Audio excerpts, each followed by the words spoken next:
Hello बच्चों, स्वागत है आपको हमारे यूट्यूब चैनल एनसीईआरटी पाठशाला में। हम लोग देखेंगे क्लास 8 के सोशल साइंस का जो आपका पेपर 10 मार्च 2025 को होने वाला है। ठीक है, मैं बात कर रहा हूँ झारखंड बोर्ड की है। हम लगभग 100 इम्पोर्टेंट क्वेश्चन की बात करेंगे, ठीक, जिसमें से बहुत सारे क्वेश्चन आने की संभावना है। ठीक है, देखते हैं। फर्स्ट क्वेश्चन है कि रैयतवाड़ी व्यवस्था कहाँ लागू की गई थी। तो रैयतवाड़ी व्यवस्था जो था वो मद्रास एवं बम्बई प्रांत में लागू किया गया था और इसका शुरुआत जो था 1792 ईस्वी में किया गया था। उस शुरुआत में जो थे मद्रास प्रेसिडेंसी के 12 महल जिले में शुरू किया गया था। उसके बाद फिर जो है बम्बई में भी लागू कर दिया गया। उस समय जो इनके गवर्नर हुआ करते थे, वायसराय हुआ करते थे, वो सर थॉमस मोनरो हुआ करते थे। तो पूरे बात याद रखेंगे। यहाँ से 2 क्वेश्चन बनते हैं कि रैयतवाड़ी व्यवस्था को लागू करने वाले व्यक्ति कौन थे। सर थॉमस मोनरो थे। तो रैयतवाड़ी, इसमें क्वेश्चन पूछा हुआ 1 नंबर, रैयतवाड़ी व्यवस्था कहाँ लागू की गई थी, बम्बई एवं मद्रास में। ठीक है, हम लोग आराम आराम से देखेंगे। हम वो भाग दौड़ वाला वीडियो नहीं बनाते, तुरंत फटाफट निकालते जाओ, अच्छे से डिस्कस करते हुए जाएंगे। ठीक है, वीडियो में आप लोग पूरा वीडियो देखेंगे। नेक्स्ट क्वेश्चन है, भारत के प्रथम गवर्नर जनरल कौन थे। तो भारत के पहले गवर्नर जनरल जो थे वो वारन हॉस्टिंग थे और साल 1793 इसमें बंगाल के वो पहले गवर्नर जनरल बने थे।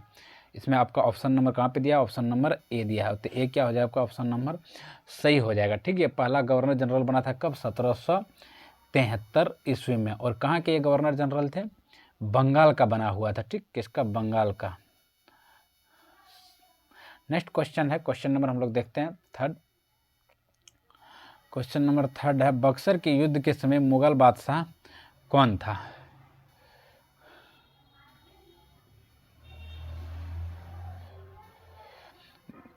तो बक्सर के युद्ध के समय जो थे वो मुगल बादशाह कौन थे। बक्सर के युद्ध के समय मुगल बादशाह शाह आलम द्वितीय थे। ये युद्ध जो हुआ था 1764 ईस्वी में लड़ा गया। तो आपका ऑप्शन नंबर क्या हो जाएगा, 2 सही हो जाएंगे। ठीक, नेक्स्ट क्वेश्चन है, पुर्तगाल भारत में सबसे पहले कहाँ पहुँचे थे। पुर्तगाल जो थे वास्को डी गामा सबसे पहले भारत आए थे और वो भारत में सबसे पहले कालीकट में पहुँचा था। ठीक है, 20 मई 1498 ईस्वी को ये कालीकट पहुँचे थे। एक क्वेश्चन पूछता है कि वास्को डी गामा कब भारत आया था, 1498 ईस्वी में। अच्छा, बक्सर का जो युद्ध हुआ था इसके बारे में भी थोड़ा बता देते हैं। बक्सर का जो युद्ध हुआ था ये ब्रिटिश ईस्ट इंडिया कंपनी और भारतीय सेना के बीच में हुआ था। और कब हुआ था, 1764 ईस्वी में। कब क्या हुआ था, 1764 ईस्वी में। ठीक, नेक्स्ट क्वेश्चन हम लोग देखते हैं। तो इसका आपका आंसर हो जाएगा, पुर्तगाली भारत में सबसे पहले कहाँ पहुँचे थे। तो आंसर सही क्या हो जाएगा, कालीकट। ठीक है, बढ़ते हैं हम लोग क्वेश्चन नंबर 5 के ऊपर। ठाकुर विश्वनाथ सहदेव को फांसी कब दी गई। ठाकुर विश्वनाथ सहदेव जो थे ये आपका 1857 के क्रांति में जो थे यहाँ पे आपका झारखंड की राजधानी रांची से नेतृत्व कर रहे थे। तो 1857 की क्रांति में इन्होंने भाग लिया था और वहाँ के जो थे लगभग राजाओं को, ब्रिटिश हुकूमत को 6 महीने तक वहाँ पे उसका हावी नहीं होने दिया था। तो 1857 की क्रांति जो थे उसके बारे में आप लोग पढ़े होंगे कि 1857 की क्रांति, मंगल पांडे जो चर्बी वाले कारतूस की कहानी थे। तो 1857 की क्रांति में इन्होंने युद्ध किया। तो स्वाभाविक है कि 1856 नहीं होगा क्योंकि उन्हीं की वजह से इसको फांसी दिया गया था। 1857 में भी नहीं होगा। तो इसको फांसी कब दिया गया था, 16 अप्रैल 1858 में दिया गया था। जिसका ऑप्शन नंबर बी क्या हो जाएगा, बिल्कुल सही हो जाएगा। ठीक है, नेक्स्ट क्वेश्चन है क्वेश्चन नंबर 6। महात्मा गांधी के राजनीतिक गुरु कौन थे। ये आसान क्वेश्चन है कि महात्मा गांधी के राजनीतिक गुरु कौन थे, गोपाल कृष्ण गोखले। बढ़ते हैं हम लोग क्वेश्चन नंबर 7 की ओर। नव जागरण का अग्रदूत किसे कहा जाता है। तो राजा राम मोहन राय को भारतीय नवजागरण का अग्रदूत माना जाता है। ब्राह्मण समाज की इन्होंने स्थापना भी किया था। आपका ऑप्शन नंबर कहाँ पे, नवजागरण का अग्रदूत किसको कहा जाता है, राजा राम मोहन राय को, और भारतीय नवजागरण का इसको अग्रदूत माना जाता है। चलिए बढ़ते हम लोग क्वेश्चन नंबर 8 की ओर। क्वेश्चन नंबर 8 है, झारखंड में पहला हॉकी टीम बनाने का श्रेय किसे दिया जाता है। थोड़ा सा मैं इसको एडजस्ट कर लेता हूँ, इधर कट गया था, नहीं कटा, ठीक है। झारखंड में पहला हॉकी टीम बनाने का श्रेय किसको दिया जाता, एडवर्ड हैमिल्टन ह्यूटिली को दिया जाता है। यानी कि ऑप्शन नंबर आपका सी क्या हो जाएंगे, सही उत्तर हो जाएंगे। ठीक है, बढ़ते हैं क्वेश्चन नंबर 9। 1857 के विद्रोह के समय भारत का गवर्नर जनरल कौन था। तो 1857 के समय भारत का गवर्नर जनरल कौन हुआ करते थे? लॉर्ड कैनिंग थे। ठीक है, लॉर्ड कैनिंग उस समय भारत का गवर्नर जनरल था। अच्छा, 1857 का जो विद्रोह हुआ था किस वजह हुआ था? उसका पहला जो थे विद्रोह के विरोध किसने किया था? मंगल पांडे ने किया था, क्योंकि जो थे भारतीय सेना को चर्बी लगा हुआ कारतूस का प्रयोग करने के लिए दिया गया था। ठीक है, और उस चर्बी में ऐसा कहा जाता है कि गाय और सुअर का दोनों का ही चर्बी का प्रयोग किया गया था। नेक्स्ट क्वेश्चन, आगे क्वेश्चन फिर आएंगे, इसके बारे में थोड़ा सा मैं और ज़्यादा जिक्र करूंगा 1857 के विद्रोह के बारे में। ठीक है, आगे क्वेश्चन इसके बारे पे भी है। क्वेश्चन नंबर 10 पे देखते हैं। बोल रहा स्वामी विवेकानंद का बचपन का नाम क्या था? तो स्वामी विवेकानंद के बचपन का नाम क्या था? नरेंद्र दत्त था। ठीक है, नरेंद्र दत्त। और उनका जन्म कब हुआ था?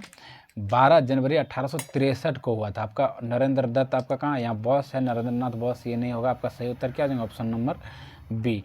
ठीक, और इनका जन्म कब हुआ था? 1863 ईस्वी में। आप लिख लेंगे 1863। ठीक है, क्वेश्चन नंबर 11 देखते हैं कि दयानंद एंग्लो स्कूल की स्थापना किस संस्था के द्वारा की गई थी, जिसको डीएवी के नाम से भी जाने जाते हैं। बहुत अच्छा स्कूल है ये डीएवी। इसका जो स्थापना हुआ था 1886 ईस्वी में लाहौर में हुआ था। और उसमें लाहौर 1886 आप लोग जान ही रहे हैं कि उसमें पाकिस्तान भी भारत का अंग था 1886 में। और किसने किया था? दयानंद एग्लो वैदिक स्कूल की स्थापना किसने किया था? आर्य समाज के द्वारा किया गया था। ठीक है, ऑप्शन नंबर आपका बी क्या हो जाएंगे? सही उत्तर हो जाएंगे। ठीक, बढ़ते हम लोग क्वेश्चन नंबर 12 की ओर। क्वेश्चन नंबर 12 है नील दर्पण नाटक के रचनाकार कौन है? मैं थोड़ा इसको एडजस्ट कर लेता हूँ।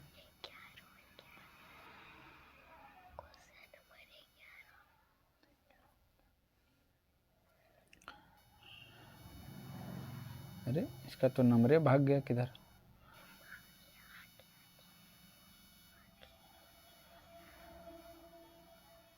अच्छा चलो, नंबर से क्या,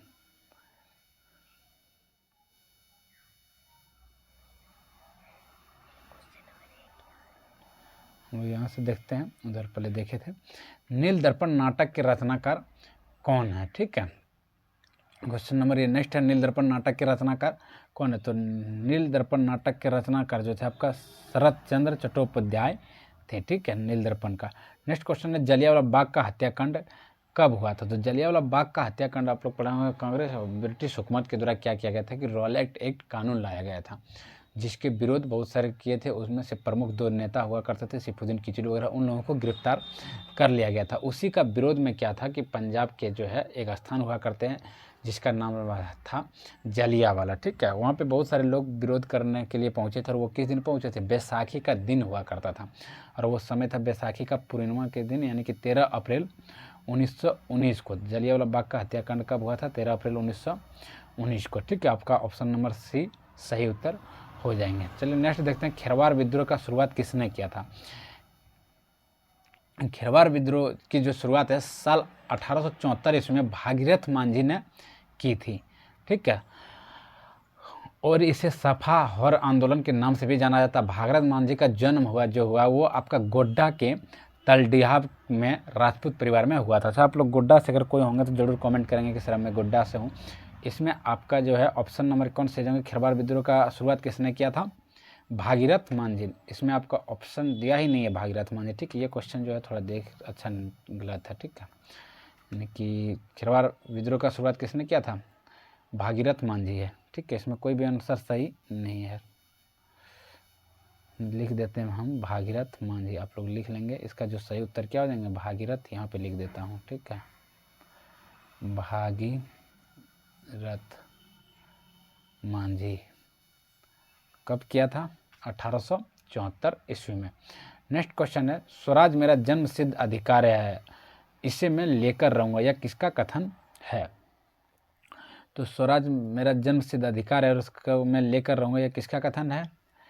बाल गंगाधर तिलक का। ठीक है, इनका आपका ऑप्शन नंबर क्या हो जाएंगे? सी सही हो जाएंगे। बाल गंगाधर तिलक ने ये बातें कहा था। चलिए हम लोग बढ़ते हैं क्वेश्चन नंबर 16 की ओर। विधवा पुनर्विवाह कानून किसने लागू किया था? इसमें जो है नंबर ही कट गया है। विधवा पुनर्विवाह कानून किसने लागू किया था? तो विधवा पुनर्विवाह कानून जो है हिंदू जो थे उसकी लागू किया गया था 1856 ईस्वी में। लॉर्ड कैनिंग ने पारित किया था। इस कानून का मसौदा तो है वो लॉर्ड डलहौजी ने तैयार किया था। तो इनका जो है आपका सही उत्तर क्या हो जाएंगे, लॉर्ड कैनिंग। ठीक है, सही उत्तर क्या हो जाएंगे, लॉर्ड कैनिंग। नेक्स्ट क्वेश्चन है, जयप्रकाश नारायण भारत छोड़ो आंदोलन के समय किस जेल में बंद थे? तो जयप्रकाश नारायण को भारत छोड़ो आंदोलन के दौरान माफ कर चाहते हैं, हजारीबाग सेंट्रल जेल में बंद कर दिया गया था। अब इस जेल का जो नाम है बदल करके लोकनायक जयप्रकाश नारायण रख दिया गया। तो जयप्रकाश नारायण को भारत छोड़ो आंदोलन के समय कहाँ पे रखा गया था, हजारीबाग केंद्रीय जेल में। इसका नाम अब बदल करके क्या रख दिया है, जयप्रकाश नारायण केंद्रीय कारागार, क्योंकि यहाँ से जयप्रकाश नारायण बाद में भाग भी गए थे। ठीक है, तो आपका सही उत्तर इनका क्या हो जाएगा, option number B. Question number next देखते हैं हम लोग। क्वेश्चन नंबर अगला है, रंगीन छापे, क्वेश्चन नंबर 18 है ये। ठीक है, रंगीन छापे के कपड़े तैयार करने वाले कारीगर को क्या कहा जाता है? तो रंगीन छाप के कपड़े तैयार करने वाले कारीगर को क्या कहा जाता है? पहला ऑप्शन है चिप्पीकार, दूसरा ऑप्शन है छापाकार, तीसरा ऑप्शन है भोटिया, फोर्थ ऑप्शन इनमें से सभी। तो रंगीन छापे के कपड़े को तैयार करने वाले छापाकार कहा जाता है। क्वेश्चन नंबर 19 देखते हैं, जल ग्रह किसे कहा जाता है? यानी कि जिस पे जल होगा उसी को जल ग्रह कहते हैं। ठीक है, तो बृहस्पति हो जाएंगे फर्स्ट ऑप्शन, सेकंड ऑप्शन शुक्र, थर्ड ऑप्शन पृथ्वी। तो जल ग्रह किसको कहा जाता है? पृथ्वी, क्योंकि पृथ्वी पर जो है लगभग 71% क्या है, जल ही जल है। ठीक है, चलिए हम लोग बढ़ते हैं क्वेश्चन नंबर 20 की ओर। निम्न में से कौन सा संभाव्य संसाधन है? बोल रहा है कि निम्नलिखित में से कौन सा जो है संभाव्य संसाधन है? पश्चिम एशिया में खनिज तेल, झारखंड में बॉक्साइट चट्टान। इसका सही उत्तर हो जाएगा केरल में मोनोजाइट। नेक्स्ट क्वेश्चन है, भारत का संपूर्ण उत्तर मैदान बना है। भारत का जो है संपूर्ण उत्तर मैदान, भारत का उत्तरी मैदान जो है कैसे बना है? ठीक है, आप भारत का जब मैप देखेंगे, ठीक है, मान के चलो ये भारत, हालांकि यहाँ पे अच्छे से मैप बन नहीं पाएंगे, मान लेते हैं ये क्या है, भारत है। ठीक है, मान लो ये भारत है, हालांकि है नहीं। ठीक है, और इसमें बोल रहा है उत्तर, उत्तर जो है इधर के क्षेत्र को हम लोग मानते हैं। बोल रहा है भारत का संपूर्ण उत्तर मैदान किससे बना हुआ है? तो भारत का जो संपूर्ण मैदान वो किससे बना है? जलोढ़ मिट्टी से। और जलोढ़ मिट्टी जो है भारत में सर्वाधिक मात्रा में पाया जाता है। यहाँ से एक क्वेश्चन और बनता है कि सबसे उपजाऊ मिट्टी कौन होता है? तो सबसे उपजाऊ मिट्टी भी कौन होते हैं? जलोढ़ मिट्टी ही होते हैं। बढ़ते हम लोग नेक्स्ट क्वेश्चन की ओर। क्वेश्चन नंबर 22, किन खनिजों को निकालने के लिए गहन कूपों की खुदाई की जाती है? वह विधि, बोल रहा है जिन खनिजों को निकालने के लिए गहन कूपों की खुदाई की जाती है वह विधि कहलाती है। उस विधि को हम लोग क्या कहते हैं? तो उस विधि को क्या कहा जाता है? उस विधि को प्रवेधन कहा जाता है। ठीक है, नेक्स्ट क्वेश्चन है,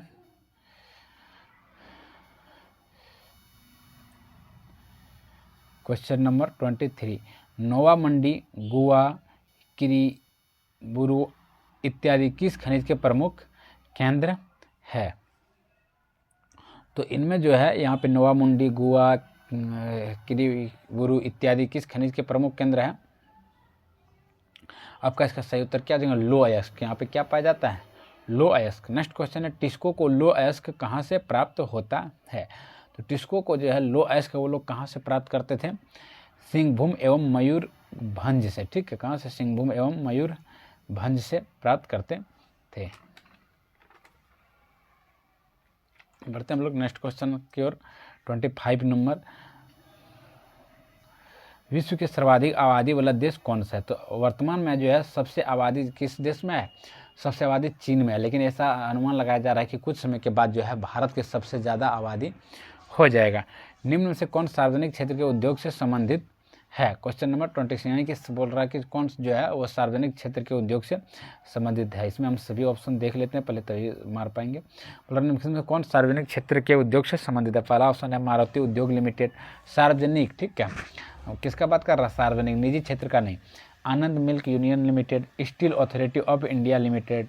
तो इनका सही उत्तर क्या हो जाएंगे? फोर्थ ऑप्शन है बक्सर केंद्रीय जेल, तो सार्वजनिक है, तो इसका सही उत्तर क्या हो जाएंगे? Steel authority of India limited हो जाएंगे। ठीक, बढ़ते हम लोग नेक्स्ट क्वेश्चन की ओर।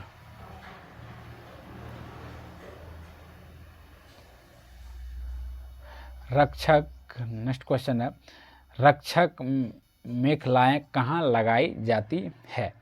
तो रक्षक मेखलाएं जो है वो तटीय और शुष्क प्रदेश में, कहाँ? तटीय और शुष्क प्रदेश के क्षेत्र में लगाई जाती है। ये पेड़ होते हैं जो झाड़ियों की कतार की तरह होती है। ठीक है, इनका मकसद होता है हवा की रफ्तार को कम करना।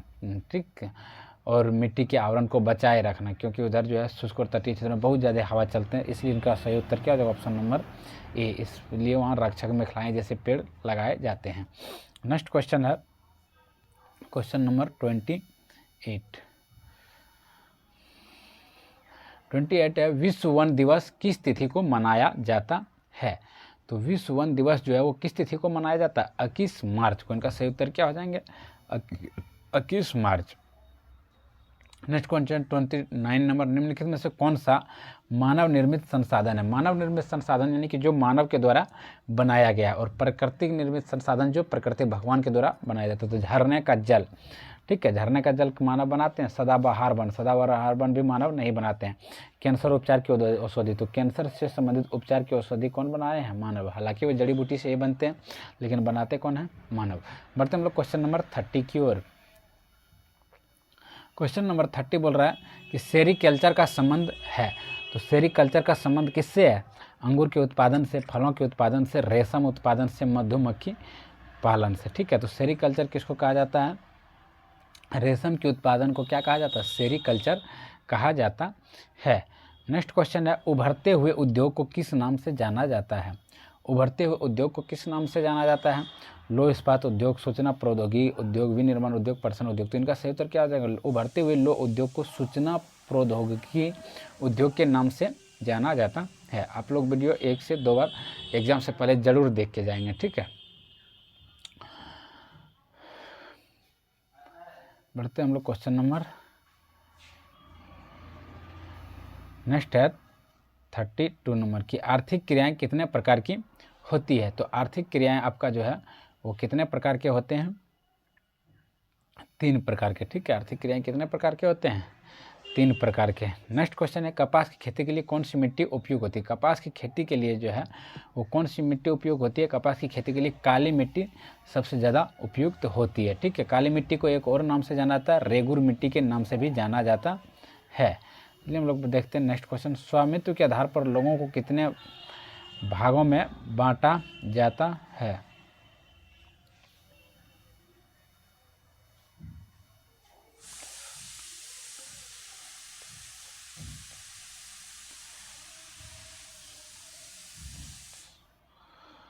क्वेश्चन नंबर नेक्स्ट है, स्वामित्व के आधार पर लोगों को कितने भागों में बांटा जाता है। तो स्वामित्व के आधार पर लोगों को कितने वर्गों में बांटा जाता है, 4 वर्गों में। ठीक, नेक्स्ट क्वेश्चन हम लोग देखते हैं कि सुनहरा रेशा किसे कहा जाता है।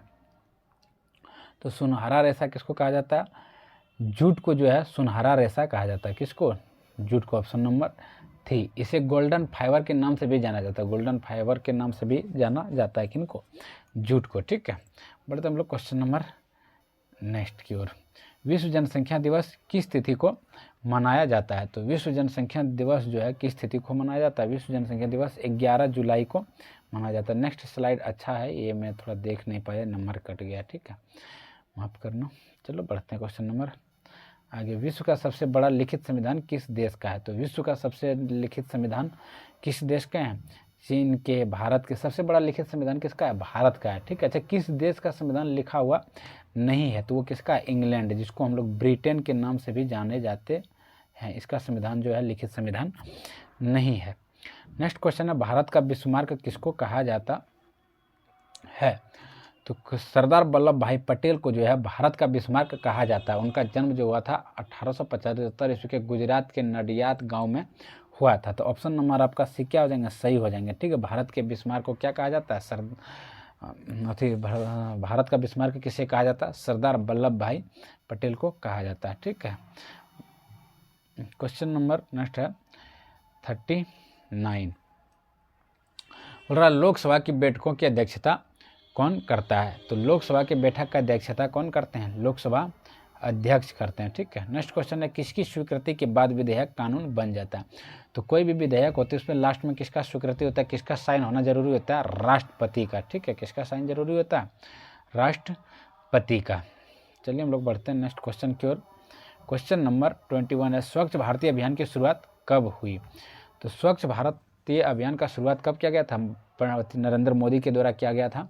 वो जीत के आए थे, उन्होंने शुरुआत किया था स्वच्छ भारत अभियान को। कब? 2 अक्टूबर 2014 ईस्वी को याद रखना, 2014, ठीक है। और 2 अक्टूबर इसलिए भी याद रहेगा क्योंकि स्वच्छ भारत अभियान जो है गांधी जी की सपना था, और उसी के जन्म दिवस पर, क्योंकि गांधी जी का जन्म किस दिन हुआ था? 2 अक्टूबर को ही हुआ था, इसलिए उन्हीं के जन्म दिवस पर जो है स्वच्छ भारत अभियान को शुरू किया गया। कब? 2014 ईस्वी में।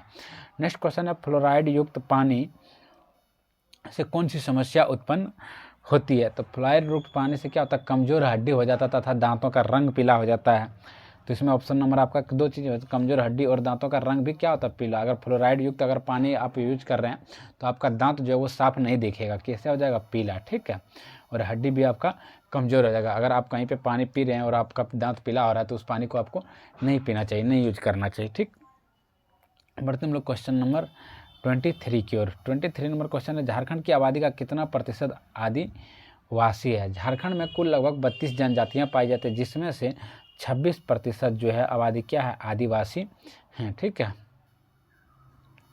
चलिए हम लोग देखते हैं क्वेश्चन नंबर 24। बोल रहा है,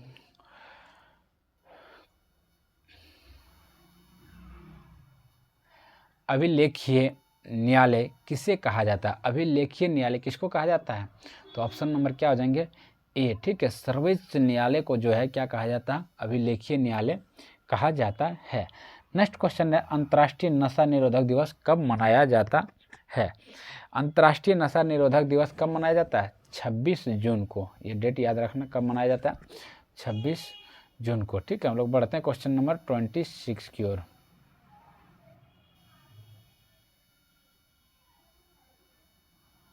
ये तो अनुच्छेद भी काट दिया है, जाओ।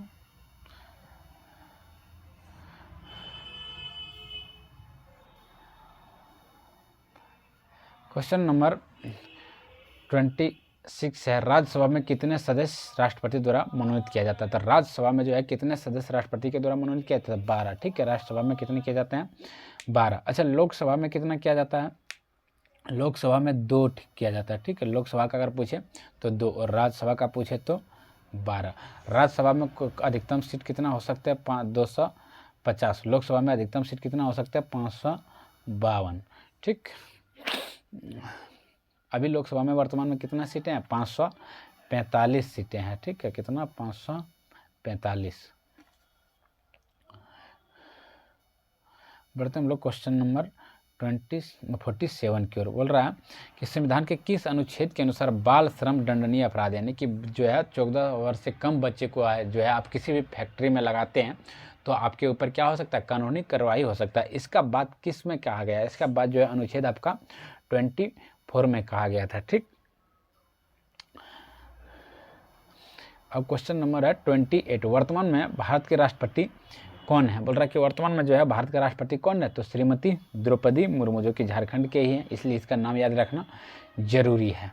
चलिए हम लोग बढ़ते हैं क्वेश्चन नंबर 29 की ओर। बोल रहा है कि इंदिरा आवास योजना का नाम परिवर्तित करके क्या रख दिया गया? इंदिरा आवास योजना का नाम बदल करके क्या रख दिया गया? प्रधानमंत्री आवास योजना। ये आप लोग सुनते होंगे कि प्रधानमंत्री आवास योजना का क्या हो रहा है? फॉर्म भरा रहा है, ठीक है। इसलिए इसको ऐसे भी याद रख सकते हैं, ठीक है। क्वेश्चन नंबर हम लोग देखते हैं 50 की ओर। हम लोग क्वेश्चन नंबर कहाँ पहुँच गए? 50 में, ठीक है। अगर आप लोग वीडियो को लाइक नहीं किए तो लाइक भी जरूर कर देंगे और अपने दोस्तों के पास शेयर भी कर देंगे। साथ ही चैनल को सब्सक्राइब भी कर लेंगे ताकि मैं नेक्स्ट वीडियो जब डालूँ तो आपके पास पहुंच सके, ठीक है। अगर वीडियो को अच्छा लगे तो आप लोग कमेंट में जरूर लिखना नाइस सर, ठीक है। और नेक्स्ट वीडियो के लिए बोलना कि मैं नेक्स्ट वीडियो बनाऊँ। जो छूने योग्य नहीं है उसको क्या कहा जाता है? यानी कि जिसको हम लोग नहीं छूते हैं, नहीं छूना चाहते हैं, उसको क्या कहा जाता है? अप्रिय कहा जाता है, ठीक है। उसको क्या कहा जाता है? अप्रिय। और इसका जो है वर्णन किस अनुच्छेद में किया गया? छुआछूत, यानी कि छुआछूत को समाप्त करने का जो है वर्णन किया गया अनुच्छेद 17 में किया गया, ठीक है। मैं इसमें क्वेश्चन लगभग 100 इंपॉर्टेंट क्वेश्चन लेके हम इसमें चलें। अगर आप लोग को अच्छा लगता है, 100 VVI क्वेश्चन है तो आप लोग बोलेंगे कि मैं जो है कुछ देखिएगा यूट्यूब वगैरह पे है ना, कुछ एकदम लिखिएगा थंबनेल की जो है वायरल प्रश्न यही आएगा। हम ऐसा नहीं बोलते हैं कि यही आएगा, लेकिन हाँ यहाँ से बहुत सारे प्रश्न आप लोग को देखने को मिलेगा। अगर आप लोग बोलिएगा कि सर और वीडियो बनाइए तो हम और 3 वीडियो लेकर के आएंगे। जहाँ से आप चाहिएगा तो 50 में से जो है आराम से आप जो है 45 ला सकते हैं, ठीक है। 50 में आराम से 45 ला सकते हैं। अगर मैं 3 वीडियो बना दूं 50 में से आराम से आप 45 में ला सकते हैं, ठीक है। लेकिन यहाँ ये जो 100 क्वेश्चन है, यहाँ से भी लगभग आपको कुछ ना कुछ क्वेश्चन देखने को मिलेगा। तो ये क्वेश्चन आप शौक हो देख लीजिएगा, ज़्यादा लॉन्ग वीडियो तो नहीं होना चाहिए। देखते हैं कितनी बड़ी वीडियो होता है। अगर आप लोग बोलेंगे तो मैं ज़रूर और 3 वीडियो बना दूंगा, एक इतिहास का, एक पॉलिटिकल साइंस का और एक ज्योग्राफी का, ठीक है। बढ़ते हैं हम लोग क्वेश्चन नंबर नेक्स्ट की ओर। ये 50 था, फिर क्वेश्चन नंबर आपका 1 से शुरू होगा, ठीक है। ये मॉडल सेट का क्वेश्चन है, ठीक है। झारखंड शैक्षणिक बोर्ड द्वारा झारखंड राज्य शैक्षणिक अनुसंधान परिषद द्वारा जारी किया गया था। इसमें देखिए कुल पूर्णांक 50 है, ठीक है। कुल प्रश्नों की संख्या क्या है? 50। ये MCQ लिए हुए हैं, झारखंड शैक्षणिक बोर्ड का जो है जारी किया गया वही क्वेश्चन है, ठीक है।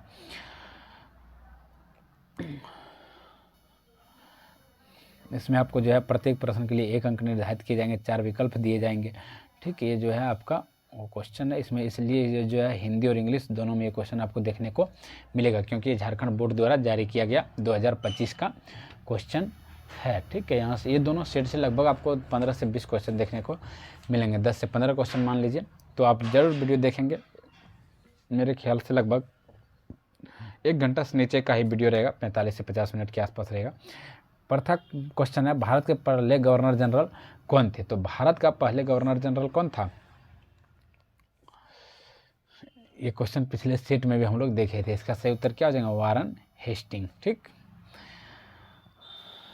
बढ़ते हम लोग नेक्स्ट क्वेश्चन की और क्वेश्चन नंबर 2 है,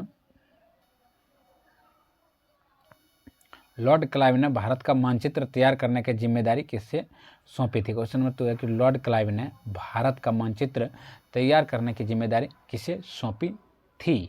तो लॉर्ड क्लाइव ने भारत का मानचित्र तैयार करने की जिम्मेदारी किसको सौंपी थी? जेम्स रेनल को सौंपी थी। यहाँ जेम्स मिल लिखा हुआ है, ध्यान देना। आपका ऑप्शन नंबर क्या हो जाएगा? डी सही हो जाएगा। किसको सौंपा था? जेम्स रेनल को सौंपा था। और उस समय जो वायरस राय था वो कौन था? लॉर्ड कॉर्नवालिस था। लेकिन क्वेश्चन पे ध्यान देना कि वो क्या पूछ रहा है। अगर पूछे लॉर्ड क्लाइव ने भारत का मानचित्र तैयार करने की जिम्मेदारी किसे सौंपा था, तो 100% ऑप्शन नंबर आप डी, मतलब जहाँ पे जेम्स रेनल रहे डी ही नहीं मार देना, जेम्स रेनल जहाँ पे रहे उसको टिक लगा देना है, ठीक है। चलिए बढ़ते हैं हम लोग नेक्स्ट क्वेश्चन की ओर। क्वेश्चन नंबर 3 है, राज हड़प नीति किसने शुरू की थी? राज हड़प नीति मतलब क्या होता है?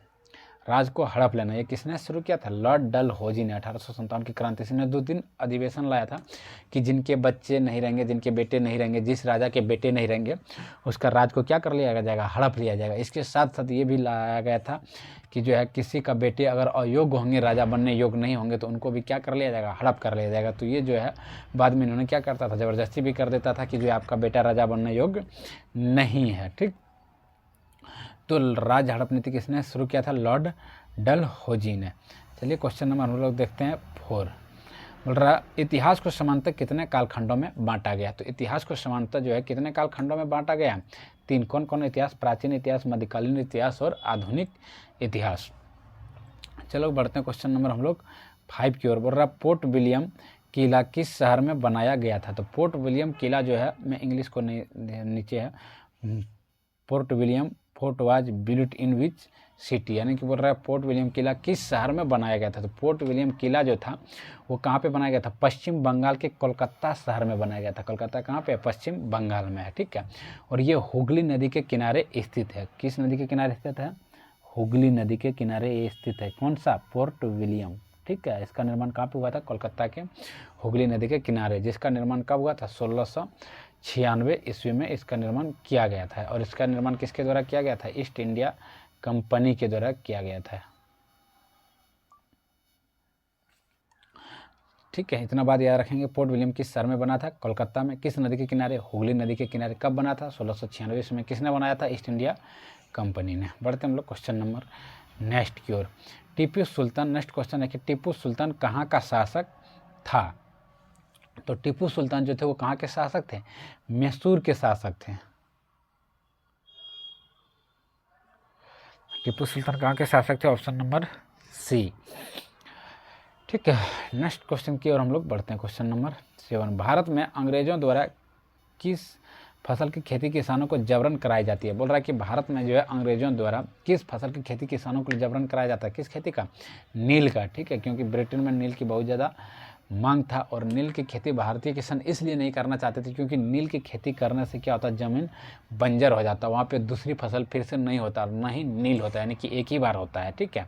इसलिए भारतीय किसान नहीं चाहते थे कि हमारी ज़मीन क्या हो, बंजर हो। और अंग्रेज नील का जो है प्रयोग करते थे, और उसको क्या लेना देना था कि भारत का जो है ज़मीन बंजर हो या कुछ भी हो, क्योंकि उसको तो चाहिए था नील। चलिए हम लोग बढ़ते हैं क्वेश्चन नंबर आगे की ओर। क्वेश्चन नंबर 8 है, कोल विद्रोह कब हुआ था? तो कोल विद्रोह जो था वो कब हुआ था? कोल विद्रोह 1831-32 में हुआ था। ऑप्शन नंबर आपका ए क्या हो जाएगा, बिल्कुल सही हो जाएगा। यह विद्रोह जो था झारखंड के छोटा नागपुर क्षेत्र में कोल जनजाति के लोगों ने किया था, और किसके, अंग्रेजों के अत्याचार के खिलाफ किया गया था। झारखंड के छोटा नागपुर क्षेत्र से बहुत सारे आंदोलनकारी थे आपका भारतीय स्वतंत्रता संग्राम में। नेक्स्ट क्वेश्चन है, भारत में पहली सूती कपड़ा मिल कहाँ स्थापित हुई थी? तो भारत में पहली सूती मिल कपड़ा स्थापित कहाँ हुआ था? मुंबई में। अच्छा, कब हुआ था? 1854 ईस्वी में। अगर ईस्वी पूछ ले कि मुंबई में कब स्थापित हुए थे भारत की पहली सूती कपड़ा मिल, तो आप लोग याद रखना कब हुआ था, 1854 ईस्वी में। बढ़ते हम लोग क्वेश्चन नंबर आगे की ओर। 1857 का क्रांति, क्वेश्चन नंबर 10 है, 1857 की क्रांति का नेतृत्व रांची से किसने किया था? ये हम पीछे भी जिक्र किए थे। 1857 में जो है 1857 की क्रांति का नेतृत्व जो है रांची से किसने किया था? विश्वनाथ सहदेव ने किया था, ठीक है। किसने किया था? विश्वनाथ सहदेव ने, जिसको फांसी दे दिया गया था 16 अप्रैल 1858 ईस्वी में। नेक्स्ट क्वेश्चन है, संथाल, मुंडा, उराव किस राज्य के प्रमुख जनजातियाँ है? तो आपका जो है ये कहाँ के हैं प्रमुख जनजाति? झारखंड के है। झारखंड में आपको संथाल भी देखने को मिलेगा, मुंडा भी देखने को मिलेगा, और उराव भी देखने को मिलेगा। चलिए हम लोग बढ़ते हैं क्वेश्चन नंबर 11 हो गया। अरे ये तो 12 नंबर बहुत बड़ा ऐसे दिया है, इसमें दो जगह बोल रहा है कि 1857 के विद्रोह का तत्कालिक कारण क्या था? तो 1800 विद्रोह का वैसे बहुत सारे कारण था, लेकिन ये तत्कालिक, और तत्कालिक कारण क्या था कि वहाँ पे एक बंदूक नया बना था, राइफल इनफील्ड, ठीक है, और वो चर्बी से लुप्त था, क्योंकि उसके जो थे उसमें प्लास्टिक वगैरह का नहीं हुआ था, तो वर्षा से जो है चमड़ा वगैरह यानी कि उसमें नमी किसी प्रकार का नहीं जा पाए, इसलिए जो है उसमें चर्बी का प्रयोग किया गया था। और वो चर्बी जो था वो कहा जाता है कि गाय और सुअर का प्रयोग किया गया था, और गाय जो है हिंदू धर्म में पवित्र माना जाता है, जिसके लिए सभी हिंदूवासी जो सैनिक थे उन्होंने अपने मुंह में गाय का चर्बी लेने से मना कर दिया, ठीक है। तो आपका जो है इसमें ऑप्शन नंबर आपका डी क्या हो जाएंगे, सही हो जाएंगे, यानी कि चर्बी वाले कारतूस का अफवाह की वजह से। अभी कितने बात हकीकत भी थे, ठीक है। अब बढ़ते हम लोग क्वेश्चन नंबर 13 की ओर। बोल रहा है किस दस्तावेज को भारतीय शिक्षा का मैग्ना कार्टा कहा जाता है? ठीक है, भारतीय शिक्षा का मैग्ना कार्टा किस दस्तावेज को कहा जाता है? देखो, एक भारतीय संविधान का मैग्ना कार्टा है, ठीक है, लेकिन ये भारतीय शिक्षा की बात कर रहा है। तो भारतीय शिक्षा का जो मैग्ना कार्टा किसको कहा जाता है? वुड डिस्पेच को कहा जाता है। वुड डिस्पेच जो है भारतीय शिक्षा का मैग्ना कार्टा कहा जाता है। यह एक अधिनियम हुआ करता है जिसको 1854 ईस्वी में लागू किया गया था, ठीक। चलिए बढ़ते हम लोग क्वेश्चन नंबर नेक्स्ट की ओर। क्वेश्चन नंबर 14 है, सती प्रथा को दूर करने का श्रेय किसको दिया जाता है? बोल रहा है कि सती प्रथा पहले क्या हुआ करता था कि पति की मृत्यु हो जाने के बाद पत्नी को भी क्या कर दिया जाता था, उसी के चिता पर सती करा दिया जाता था। सती मतलब उसे जला दिया जाता था साथ में, ठीक है। तो इसको दूर करने का श्रेय किसको दिया जाता है? लॉर्ड कैनिंग को, ठीक है, लॉर्ड विलियम अरे माफ़ करना, आपका जो है इसका आंसर आपका हो जाएगा सती प्रथा लॉर्ड विलियम बेटिक को दिया गया है। लॉर्ड विलियम बेटिक ने जो है 4 दिसंबर 1829 में, कब 1829 में जो है सती प्रथा को बंगाल प्रेसिडेंसी के तहत सभी देशों में औपचारिक रूप से पंक्तिवर्धित कर दिया गया था। और भारत में जो है सती प्रथा को समाप्त करने का सबसे बड़ा काम किसने किया था? राजा राम मोहन राय ने। राजा राम मोहन राय ने, ठीक।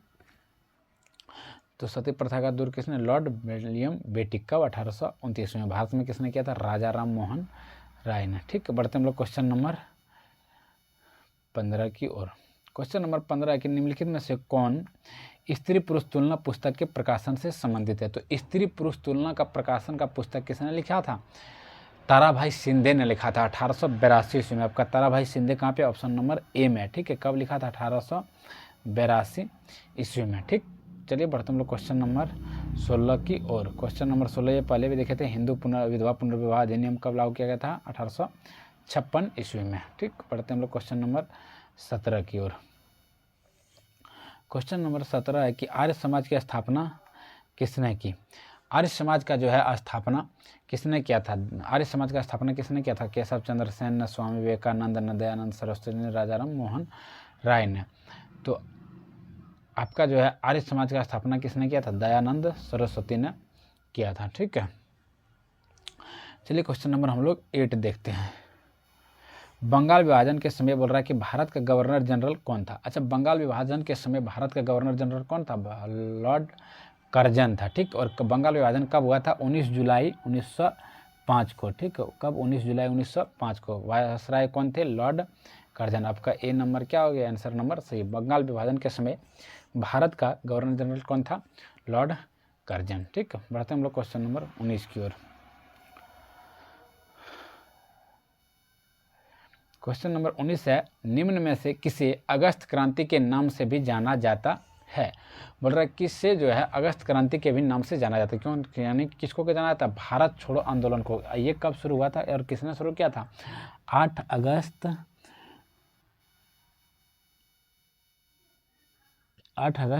1942 किसके द्वारा शुरू किया गया था, महात्मा गांधी के द्वारा, ठीक है। गांधी जी ने इसको शुरू किया था और सहयोग बात भारत छोड़ो आंदोलन को गांधी जी के द्वारा, ठीक है। तो इसका ऑप्शन नंबर सी आपका क्या हो जाएगा, सही। भारत छोड़ो आंदोलन को ही अगस्त क्रांति के नाम से जाना जाता है। चलिए हम लोग बढ़ते हैं क्वेश्चन नंबर 20 की ओर। बोल रहा है आपका वही क्वेश्चन है, झारखंड, ये क्वेश्चन हम लोग पहले भी देखे थे। अरे, झारखंड में कौन से हॉकी खिलाड़ी ने भारत को ओलंपिक, विश्व कप एवं एशिया कप पदक में दिलाने में टीम के सदस्य थे, कौन, माइकल किंडो, ठीक है।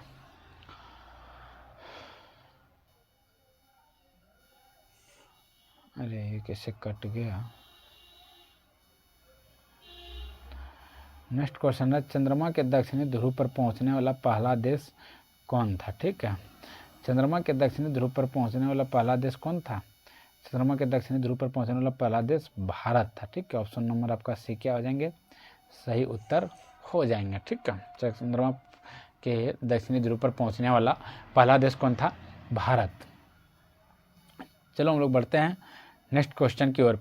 नेक्स्ट क्वेश्चन है 22 नंबर, पवन चक्की किस प्रकार के संसाधन का उदाहरण है। 2 प्रकार के संसाधन होते हैं, एक नवीकरणीय। नवीकरणीय संसाधन का मतलब है कि जो फिर वो कभी मतलब समाप्त तो होने के बाद फिर से वो बन सकता है, और नवीकरणीय संसाधन है कि एक बार समाप्त हो गया दोबारा वो नहीं बनेगा। जैसे अनवीकरणीय संसाधन क्या होगा, कोयला, यानी कि उसको बनने में बहुत समय लग जाता है। अगर कोयला समाप्त हो जाएगा तो ये तुरंत नहीं बनेगा। तो पवन चक्की जो है, पवन चक्की में क्या होता है, वो हवा को लेके घूमता है, तो ये नवीकरणीय संसाधन होगा, क्योंकि ये समाप्त नहीं होगा। हवा क्या होगा, जब तक पृथ्वी रहेगा तब तक हवा रहेगा, ठीक। बढ़ते हम लोग क्वेश्चन नंबर 23 की ओर। नेक्स्ट क्वेश्चन 23, कोयला किस प्रकार का संसाधन है। तो अभी हम जिक्र किए कोयला किस प्रकार के संसाधन है, नवीकरण और गैर नवीकरणीय संसाधन है, ठीक है। तो नवीकरणीय, गैर नवीकरणीय इसमें ऑप्शन नहीं दिया हो, जिसको अनवीकरणीय भी बोलते हैं। आपका ऑप्शन नंबर क्या हो जाएगा, सी सही हो जाएगा, अजैब, ठीक। चलिए हम लोग बढ़ते हैं क्वेश्चन नंबर 24 की ओर। 24 नंबर क्वेश्चन है, किस संसाधन का उपयोग, बोल रहा है किस, जिस संसाधन का उपयोग किया जा रहा हो तथा जिसकी मात्रा भी ज्ञात हो उसे क्या कहते हैं, ठीक है। यानी कि जिस संसाधन का उपयोग किया जा रहा हो और जिसकी मात्रा ज्ञात भी हो उसको क्या कहते हैं, तो उसको क्या कहा जाता है, वास्तविक संसाधन कहा जाता है। तो आपका 24 नंबर का ऑप्शन नंबर बी क्या हो जाएंगे, सही उत्तर हो जाएंगे। नेक्स्ट क्वेश्चन के हम लोग बढ़ते हैं 25 नंबर क्वेश्चन की ओर। 25 नंबर क्वेश्चन है, झारखंड में स्थित एकमात्र राष्ट्रीय उद्यान बेतला नेशनल पार्क किस जिले में स्थित है। ये आपका बेतला राष्ट्रीय उद्यान जो है झारखंड राज्य के लातेहार जिले के छोटा नागपुर पठार में स्थित है, ठीक है। आपका कहाँ पे, लातेहार जिले, लातेहार, ऑप्शन नंबर आपका सी क्या हो जाएंगे, सही उत्तर हो जाएंगे, ठीक। याद रखना बेतला नेशनल पार्क कहाँ पे है, लातेहार में, ठीक है। और ये कहाँ पे पड़ता है, छोटा नागपुर पठार में। नेक्स्ट क्वेश्चन है, भारत के अंतरिक्ष एजेंसी इसरो द्वारा अभी हाल ही में कौन सा मिशन चंद्रमा पर सफलपूर्वक चंद्रमा पर भेजा गया? तो चंद्रयान 3 को हाल ही में भेजा गया था, जो आप लोग न्यूज में सुने होंगे। चलिए हम लोग बढ़ते हैं क्वेश्चन नंबर 27 की ओर। 27 नंबर क्वेश्चन है, पृथ्वी पर उपलब्ध कुल जल का कितना प्रतिशत भाग पीने योग्य है? तो आप लोग जानते हैं कि पृथ्वी पर जो है उपलब्ध कुल जल का कितना प्रतिशत भाग पीने योग्य है, ठीक है, यानी कि जो है आपका पीने योग्य कितने प्रतिशत है जिसको आप पी सकते हैं। यहाँ 2.7 दे दिया, ठीक है, ये 27% होगा, पॉइंट नहीं होगा, 27% जो है आप पी सकते हैं। बाकी जो पृथ्वी है समुद्र का पानी हम लोग नहीं पी सकते हैं, वो कैसा होता है, खरा होता है। नदी का पानी पी सकते हैं, तालाब का पानी पी सकते हैं, ठीक है। ये बोल रहा है कि पृथ्वी पर उपलब्ध कुल जल का कितना प्रतिशत पानी पीने योग्य होता है, क्या हो जाएगा 27%, आंसर सही हो जाएगा। नेक्स्ट क्वेश्चन की हम लोग बढ़ते हैं, क्वेश्चन नंबर 28 बोल रहा है, प्रधानमंत्री कौशल विकास योजना किससे संबंधित है? तो प्रधानमंत्री कौशल विकास योजना जो है वो किससे संबंधित है? तो युवाओं के कौशल विकास से, यानी कि इसमें किसके बारे में बात किया जा रहा था, युवाओं का कौशल से, ठीक। चलिए क्वेश्चन नंबर हम लोग बढ़ते हैं आगे। क्वेश्चन नंबर कितना है ये 29 बोल रहा है, इसमें से कौन सी फसल को सफ़ेद सोना कहा जाता है? तो सफ़ेद सोना जो है किसको कहा जाता है? फर्स्ट ऑप्शन है जूट, सेकंड ऑप्शन है पटसन, थर्ड ऑप्शन है कपास, फोर्थ ऑप्शन है चावल। तो सफ़ेद सोना किसको कहा जाता है? कपास को, ठीक है। चाय को क्या कहा जाता है? चाय नहीं दिया हुआ है, ठीक है। आपका जो है सोयाबीन को पीला सोना कहा जाता है, चाय को हरा सोना कहा जाता है। तो सफ़ेद सोना किसको कहा जाता है? कपास को कहा जाता है। चलिए ठीक है, क्वेश्चन नंबर 29। नेक्स्ट देखते हैं हम लोग क्वेश्चन नंबर 30, एपीकल्चर किससे संबंधित है? क्वेश्चन नंबर क्या है 30, एपीकल्चर किससे संबंधित है? ऑप्शन नंबर फर्स्ट है अंगूर उत्पादन, रेशम उत्पादन, मधुमक्खी। तो एपीकल्चर किससे? मधुमक्खी पालन को क्या कहा जाता है? एपीकल्चर कहा जाता है, ठीक है। जैसे रेशम उत्पादन का क्या कहा जाता है? सेरीकल्चर, ठीक है। ये तुम लोग ऑप्शन ये सही मान लोगे, इसको क्या कहा जाता है? सेरीकल्चर कहा जाता है, ठीक। चलिए हम लोग बढ़ते हैं नेक्स्ट क्वेश्चन की और। क्वेश्चन नंबर है आपका 31, इनमें से जनसंख्या परिवर्तन के कारण, यानी कि बोल रहा कि जनसंख्या का जो परिवर्तन का क्या कारण है? जन्म दर, बिल्कुल। अगर किसी गांव में जो है कि मान के चलो किसी परिवार में 4 है परिवार है, फिर किसी एक बच्चे का जन्म होता है, जनसंख्या में परिवर्तन होगा क्योंकि 5 हो जाएगा। मृत्यु अगर किसी की मृत्यु हो जाती तो भी परिवर्तन होगा। प्रवास, अगर कोई एक जगह से दूसरी जगह चले गए, अब किसी में 4 है, एक जन क्या हुआ दूसरी जगह काम पे चले गए, तो उस घर में कितने परिवार हो गए? 3। तो उपरोक्त क्या हो जाएगा? Option number D.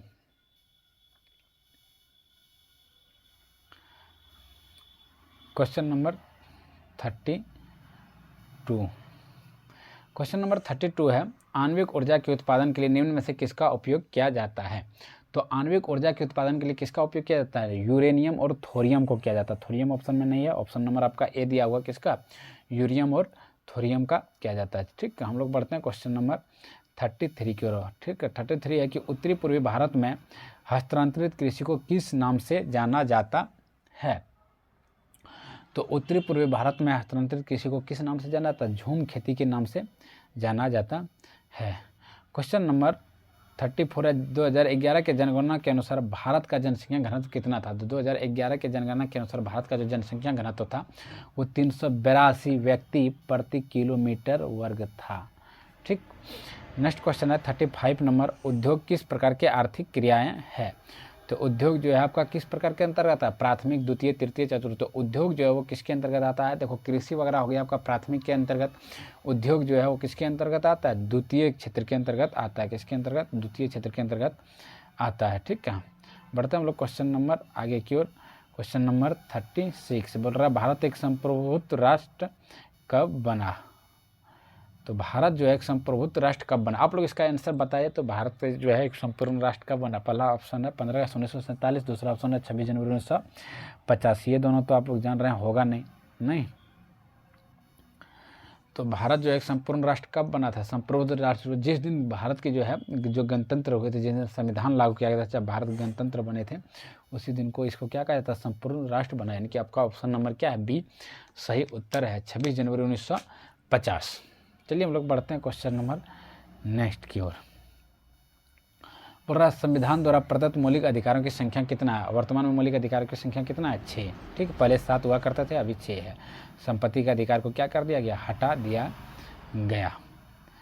Next question है 38 नंबर, हालांकि 88वां नंबर क्वेश्चन हो जाएगा। नहीं, आज़ादी के बाद भारत के किस तरह की शासन पद्धति को अपनाया? बोल रहा है आज़ादी के बाद है जो है भारत ने किस प्रकार की पद्धति को शासन अपनाया था? संसदीय शासन पद्धति को अपनाया था। नेक्स्ट क्वेश्चन है 39 नंबर, भारतीय संविधान धर्म को लेकर कैसा है? तो भारतीय संविधान जो है धर्म को लेकर एकदम निरपेक्ष है। ठीक है, किसी प्रकार के ये नहीं बोलता तुमको हिंदू धर्म मनाना है, मुस्लिम धर्म मनाना है। तो क्या उत्तर हो जाएंगे? धर्म निरपेक्ष, ऑप्शन नंबर ए सही हो जाएगा। ठीक, बढ़ते हैं हम लोग क्वेश्चन नंबर 40 की ओर। आप लोग लाइक जरूर कर देंगे, ठीक है, साथ ही सब्सक्राइब भी कर लेंगे और शेयर भी करेंगे। भारत की प्रथम महिला प्रधानमंत्री कौन थी? तो भारत का अभी जो है एक ही महिला प्रधानमंत्री बनी, वो कौन थी? इंदिरा गांधी। ठीक है,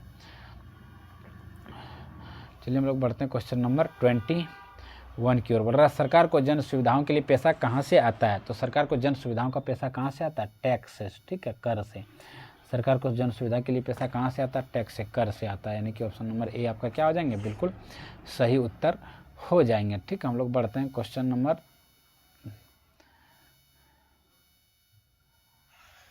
42 की ओर।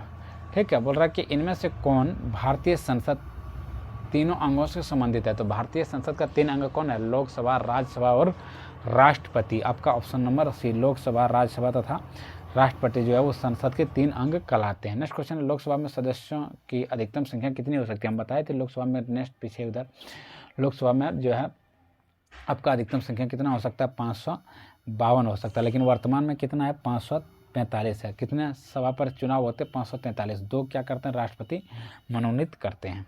ठीक, क्वेश्चन नंबर आगे हम लोग पहुंच गए कहाँ पे? 44 में।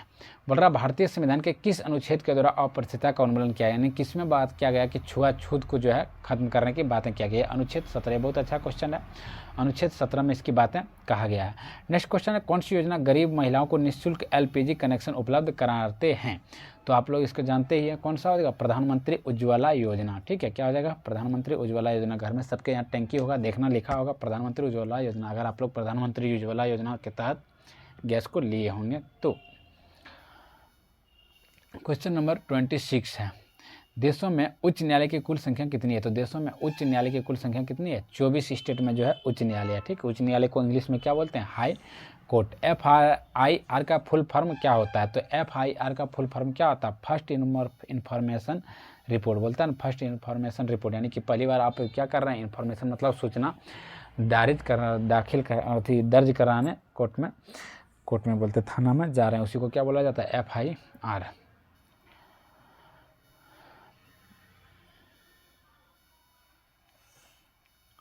क्वेश्चन नंबर कितना है? 48। वैसे समुदाय जो गरीब और शिक्षा के कारण विकास में पीछे छूट जाते हैं, ऐसे समुदाय को कौन सा शब्द प्रयुक्त किया जाता है? बोल रहा है कि ऐसे समुदाय को क्या कहा जाता है? जो गरीब की वजह से या फिर अशिक्षा की वजह में पीछे रह गया है, उसको क्या कहा जाता है? अप्रतिष्ठितन, उसको हास्यकरण कहा जाता है कि हास्यकरण पर चल गया, यानी कि वो जो है पिछड़ा वर्ग में रह गया। नेक्स्ट क्वेश्चन है सरकारों ने बच्चों से संबंधित समस्याओं को शिकायत करने के लिए एक हेल्पलाइन नंबर शुरू किया था। इस चाइल्ड हेल्पलाइन नंबर का क्या था? इसका 1098 था। ठीक है, क्या नंबर था? 1098। ये प्रधानमंत्री द्वारा जो है हेल्पलाइन नंबर जारी किया गया था। हम लोग आ गए अब लास्ट क्वेश्चन की ओर। ठीक है, आप लोग जरूर से वीडियो को लाइक कर देंगे और चैनल को सब्सक्राइब भी कर लेंगे और अपने दोस्तों के पास शेयर भी कर देंगे। ठीक है, अगर वीडियो अच्छा लगे तो आप लोग बोलिएगा कि सर हाँ नेक्स्ट पार्ट बनाइए, और हम चाहते हैं कि देखते हैं, अगर समय मिला तो कल जो है एक और क्वेश्चन लेके आएंगे, लगभग 100 या 200 कुछ क्वेश्चन लेके आएंगे। थोड़ा अच्छा वीडियो होगा और बड़ा भी हो सकता है, लगभग 100 के आसपास लेके आएंगे। अब ज़्यादा समय बचा नहीं है। ठीक है, वहाँ से भी बहुत सारे क्वेश्चन देखने को मिलेंगे। आप लोग ज़्यादा से ज़्यादा बच्चे कमेंट करेंगे तभी हम वीडियो बना पाएंगे। नेक्स्ट क्वेश्चन, विश्व तंबाकू निषेध दिवस कब मनाया जाता है? तो विश्व तंबाकू निषेध दिवस किस तिथि को मनाया जाता है? 31 मई को। ठीक है, इनका सही उत्तर क्या हो जाएंगे? 31 मई। मिलते हैं हम लोग नेक्स्ट वीडियो में, तब तक आप लोग मस्त रहिए, स्वस्थ रहिए और पढ़ाई में व्यस्त रहिए। ठीक है, धन्यवाद। वीडियो को एक लाइक ज़रूर कर देंगे।